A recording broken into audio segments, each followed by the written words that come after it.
Hello guys and welcome to the channel. Today I'm going to show you how you can send the fax messages from your Xiaomi 13 Lite. So at the start you have to open the Play Store and look for the fax app.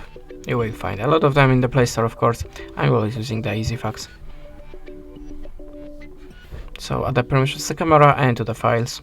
Now tap on this little plus and choose the source of your document. I'm gonna pick something from my gallery. You can of course pick more than one picture. If you're ready, click import, add this shape to your document, and if you're ready, click arrow. Now choose the filter for your photo to make it more visible for your receiver, and you can add a signature, text and graffiti by these icons. If you're ready, click accept,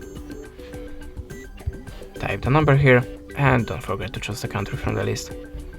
You can add a small note here, or you can add by this little plus more documents maybe from the other source. Just do it like before. If you want to send only this one, just click on this button, buy your credits, and that's it. Thanks for the watching, leave us a subscribe and a comment, and goodbye.